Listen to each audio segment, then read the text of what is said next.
अहिल्यानगर जामखेडमध्ये रात्री हॉटेल व्यावसायिकाच्या मुलावर गोळीबार। जामखेड पोलीस ठाण्यामध्ये अनोळखी व्यक्तींच्या विरोधात गुन्हा दाखल। गोळीबारात तरुण गंभीर जखमी, उपचार सुरू। गुन्हेगारांना कायद्याचा आणि पोलिसांचा धाक उरलेला नाही। व्यावसायिकाच्या मुलावर गोळीबार झाल्यानंतर आमदार रोहित पवारांची टीका। भारताने चिनाब नदीचे पाणी रोखलं। पाकिस्तानमधील मंगला आणि तारबेला धरणातील पाणीसाठा 50%वर।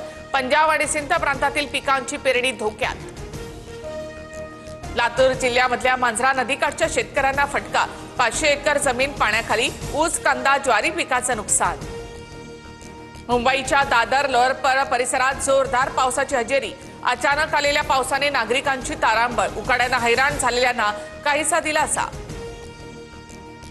आज मुंबई, रत्नागिरी आणि सिंधुदुर्गमध्ये पावसाचा येलो अलर्ट, तर विदर्भातील वर्धा, चंद्रपूर, गडचिरोली, गोंदियातही येलो अलर्ट जारी। भारतीय वायुसेना आसाम आणि अरुणाचल पुरामध्ये अडकलेल्यांच्या मदतीला 14 व्यक्तींना सुरक्षित ठिकाणी पोहोचवलं। 17 हेलिकॉप्टरद्वारे रेस्क्यू सुरू। अमेरिकेमधल्या कोलोराडोमध्ये यहुदी समुदायाच्या कार्यक्रमाच्या दरम्यान हल्ला। आंदोलकांना पेटवण्याचा प्रयत्न दहशतवादी हल्ला असल्याचं FBI संचालक काश पटेल यांचं मत। क्वालिफायर 2 मध्ये पंजाबचा मुंबईवर 5 गडी राखून दणदणीत विजय। 11 वर्षांनंतर पंजाब IPLच्या फायनलमध्ये। अंतिम सामन्यामध्ये उद्या बंगळुरूशी भिडणार।